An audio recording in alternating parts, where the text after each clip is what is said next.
You've been lied to. For decades, movies, TV shows, and video games have fed you a fantasy where the apocalypse is a war, where the strongest, fastest, or best armed survive. But here's the truth that no blockbuster will ever tell you. 90% of people die before nightfall, and most of them won't even see a zombie bite them. The real enemy isn't flesh-eating monsters or chaotic riots. It's something far more insidious, far closer to home. Dependency. Survival isn't determined by guns, muscles, or heroics. It's a math problem, and the clock starts ticking the moment the world as you know it collapses. Every system you take for granted, water, electricity, food, can vanish in an instant, and if you haven't prepared, that is the moment your life turns into a statistic.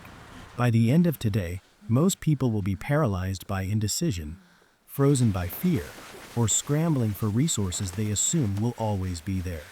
But a small fraction, the 10%, understand the rules of this brutal equation. They act first, trust instinct over the herd, and rewrite the odds of survival.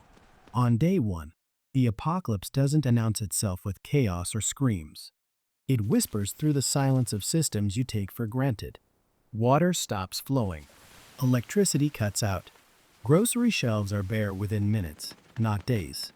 Civilization has conditioned us to believe survival is about strength or firepower, but the true killer is our dependence on fragile networks we cannot control. People assume life will continue on autopilot, Is this the and line that to sign up assumption for is aid? lethal, It's all while the majority stand frozen, staring at empty It's still tabs dry. and What do we scrolling do? for Keep it steady, confirmation on sealed their and tight. phones. Phones are The useless. The 10% network's are gone. already That's enough acting. for now. They've anticipated that the comforts of modern life vanish in seconds. Bathtubs are filled. Buckets are brimming. Every pot and container becomes a lifeline. They understand that survival doesn't wait for heroes. It rewards those who move first, decisively, and without hesitation. In those first critical hours, every second is a commodity. A single delay can mean the difference between life and death. Strength and weapons are meaningless if you cannot secure the basics before the systems you rely on collapse entirely. In the first moments of a sudden catastrophe, your mind can betray you. Psychological The readings studies are reveal spiking. a deadly This is phenomenon: worse than projected. analysis paralysis compounded by pluralistic ignorance. When danger strikes, most people don't act immediately. They wait.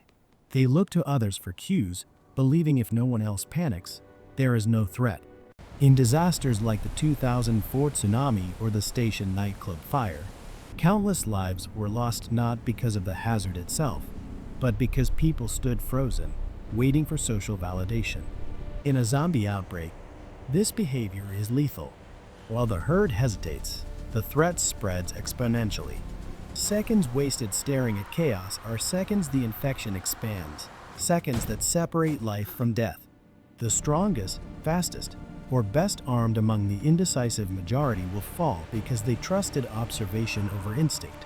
Survival demands abandoning the crowd, trusting your gut, and moving before confirmation arrives. Avoid congested areas, ignore social validation, and recognize that the very people you look to for guidance may be the reason you don't make it to nightfall. Survival isn't about standing your ground. It's about moving fast and thinking ahead. On day one, water and food vanish with terrifying speed. Grocery shelves that seem full in the morning are stripped bare in minutes. Every second wasted waiting in line, scanning social media, or debating whether to grab that last loaf of bread is a second closer to dehydration and collapse. The 10% don't gamble. They secure every drop of water the moment systems fail, filling bathtubs, buckets, and containers while the rest of the world hesitates. Cars, often viewed as salvation, can become death traps. Traffic jams form instantly. Highways clog with panicked drivers, turning vehicles into immobile cages.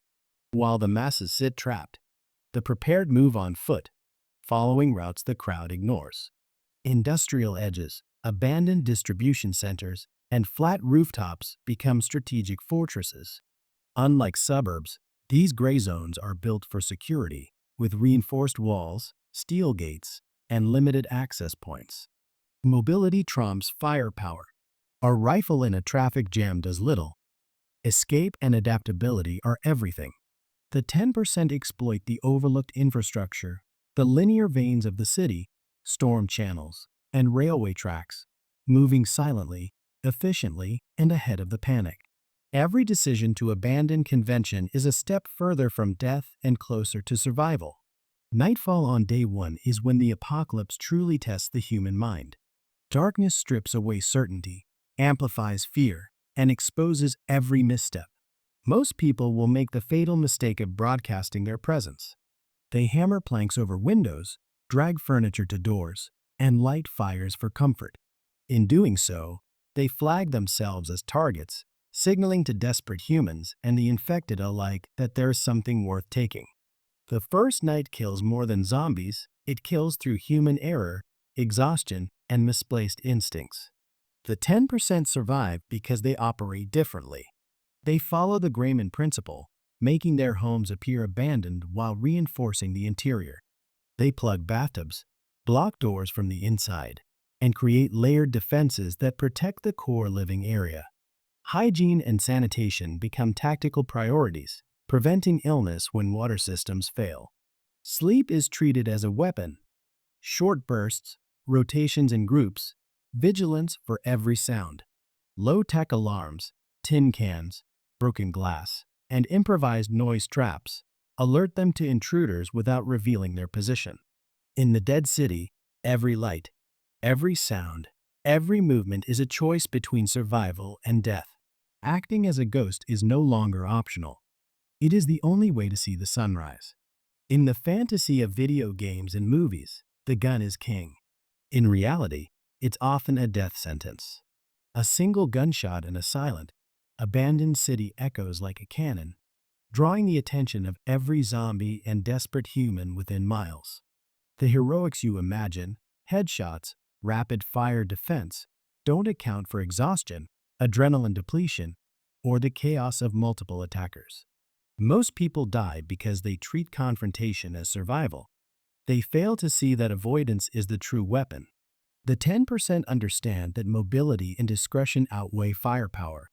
They move silently, use low-tech traps like broken glass, tin cans, and makeshift alarms, and rely on early warning systems instead of open combat.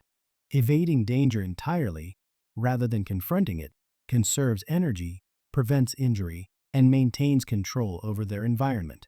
Planning, foresight, and calculated movement become the difference between life and death.